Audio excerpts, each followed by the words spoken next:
Hey, what is going on, my friends, and welcome back to another video on the channel. Now, in today's video, we will be going over some fantastic news that we did get from Galaxy Next Generation, ticker symbol GAXY. Now, when I introduced this company to the channel, the stock price was sitting at about 0.025, and since then, we can see that if we go out to about the 6-month mark, and if we just go here, let's see, they are up about 265% over the last month, basically.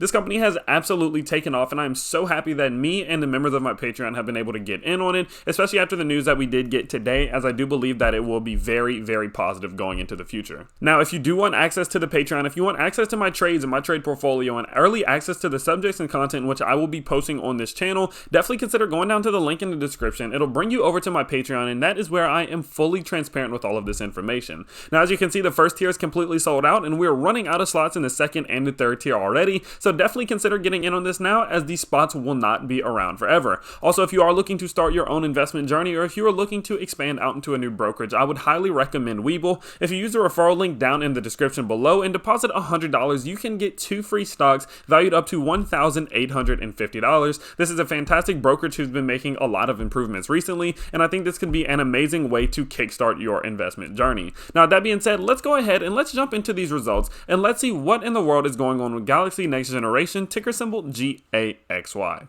So myself and many other investors are very excited, as today is the day that we did get the report of all of the earnings that they did receive up until December 31st of 2020. This earnings report is going to be, substantial in my opinion, and I felt like it would be the turning point for this company, as this has seemingly been the best, run that this company has had. It's been the best quarter that they've had until date, and I'm very excited to see the progress in which they have been making, because as they have been releasing these reports of new, deals, new agreements, and new contracts, I knew that they would be doing better. I knew that their financials were going to be improving, especially as we did see that they got out of not having any toxic convertible debt. All of this added up, and many investors, including myself, again, we knew, okay, this earnings report is going to be on game, and I honestly think the next one is going to be even better. So with that being said, let's go ahead and let's take a dive into some of these earnings. Let's take out some of their key financial highlights for the 6 months ended December 31st, 2020, and what this may mean for Galaxy Next Generation going into the future. So we do have some very fantastic highlights here. The first one clearly being that revenue increased 32% to $2 million. Now, that is absolutely fantastic. I mean, growth of about 32% from this, period to period is just absolutely amazing. But it's really not a surprise, as we have seen their overall product line being developed so fast, and we've been seeing them get more deals than ever. Now, their deferred revenue of $1 million, that's also not bad at all. That's basically an advance payment, so they are paying for these services or products early in expectance that they will be getting these products in the future. Now, next up, we do see that product gross margin of about 50%, which is not bad whatsoever, and a gross margin of 34% after freight and transit. Now, there was a reduction in quarterly operating losses to $0.9 million for the 3 months ended December 31st of 2020. Now, that's not bad whatsoever as well, because what does that mean? It means that revenue is increasing and quarterly operating losses are decreasing. That is a key to success. This company is in the right direction. They're going in the right direction. I'm so excited. Now, not only did their revenue increase, but so did their total assets. Their total assets increased up to about $5.6 million, and their backlog increased to about $2 million as well. Now, they did also hire a consultant to monitor operations and growth, who is now the COO. And again, like I did say earlier, they have eliminated all convertible debt. Wow, what a report, huh? I mean, the amount of growth that this company is showing in short amount of time is really being displayed by not only just the, all of the reports that we have been receiving, but as we have been getting so many different things from their COO, from their CFO, from the CEO, it was pretty easy to guess that they were going to do this amazing, but it was kind of hard to predict that we would see this amount of success over the course of this period of time.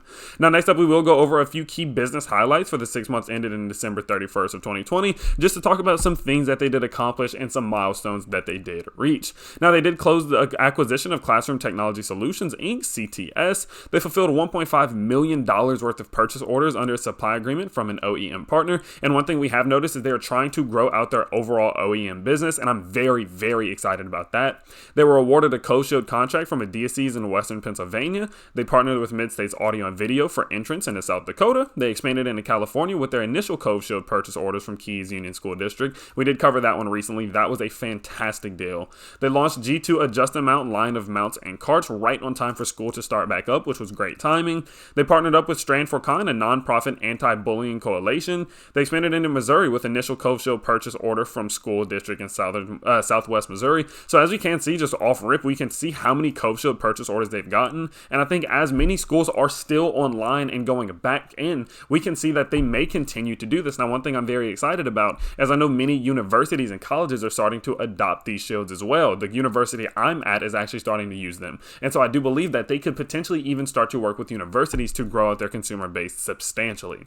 Now, next up, they expanded to Australia with a new distribution partnership with Technology Core Inc. Now, we haven't gotten too much information about any deals or any agreements that have been made out there, but I do believe that that should be coming soon. They received commitment for up to 600,000 in Cove Shield products from a school district in Southern Texas. They were awarded a new $172,000 contract from Thompson County School District in Colorado, added production and sales capabilities in Arizona, added warehouses and sales offices in Jacksonville, Florida, and hired 4 new full-time employees. So let's go ahead, let's take a look at the first half of 2021, fiscal year 2021, and let's take a look at the first half of 2020 just for a little bit of comparison. So right here we can see that their revenue growth was absolutely phenomenal. That was a pretty good jump there. Their YOY, or year over year revenue growth, went from 1% last year to 32% this year. Gross profits increased up over 150,000, and their adjusted net losses did decrease substantially as well. What a phenomenal report. As we do here, let's go ahead, let's take a look at some of the quotes that we did get, and let's see what management has to say. Gary LaCroix started off saying that we continue to successfully build upon our solid start to our year with 32% revenue growth through the first half of our fiscal year 2021, led by interactive panels, G2 communication softwares, and Cove Shield protective products. Despite the 3 months ended December 31st, 2020 being traditionally our slowest time of year with schools being closed for holidays, we greatly reduced our quarterly operating loss to $0.9 million. We continue to execute on our product and solution strategies and close on an asset purchase of Classroom Technology Solutions, a designer, manufacturer, importer, and integrator of audiovisual products with headquarters in Jacksonville, Florida. Gaxy is gaining access to not only years of customer support to the CTS brands, but also years of buying power from the CTS president, Kai Marshall.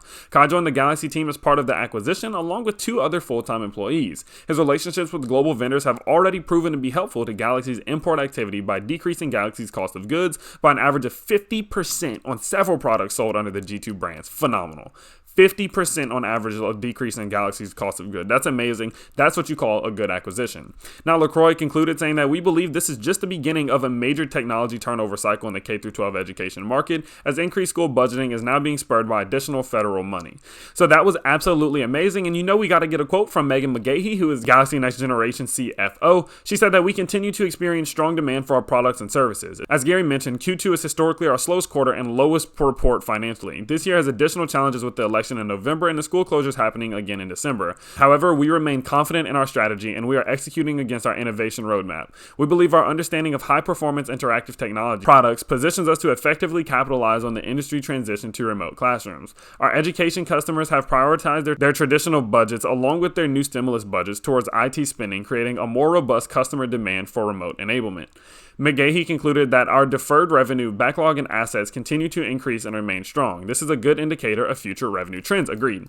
Our capital structure has greatly improved these past few months as we have eliminated all convertible debt. Any remaining debt is associated with related parties or traditional banking forms such as our business line of credit or our accounts receivable financing. Our new equity investor is truly a partner in helping finance our company's organic and potential acquisitive growth. Their structure aligns with all shareholders in that it is equity and allows us to better control our timing and pricing. We remain on plan to reach our goal of uplisting to a national U.S. exchange in the year 2021. I think they're going to end up doing this, honestly. I know a lot of people are saying not a chance. I really do believe that is going to happen. And I'm going to go out there and say it that I believe that Gaxy Next Generation stock is going to reach $1 by the end of this year. And I very wholeheartedly believe it. Now, a lot of people might say, Tyler, you shouldn't give price targets because what if you're wrong? I don't care.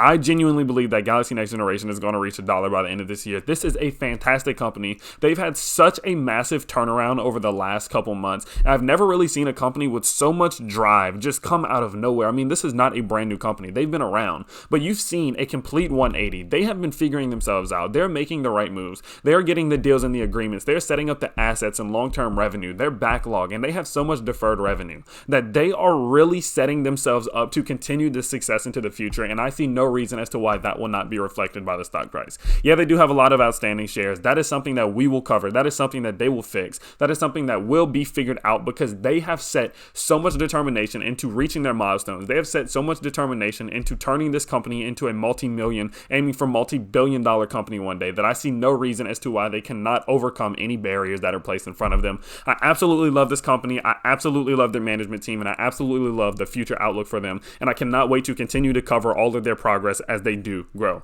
Definitely let me know what your thoughts are on this company down in the comment section below. If you did find today's video valuable or entertaining, you can let me know by smashing that like button and subscribing to the channel if you are new. Again, if you do want to get in on some of these trades and if you do want to know what I will be doing with this stock next, definitely consider going down to the link in the description as it will lead you over to my Patreon. With that being said, I do post 2 to 4 times every single day on this channel, and I can't wait to see you all in the next video. Peace.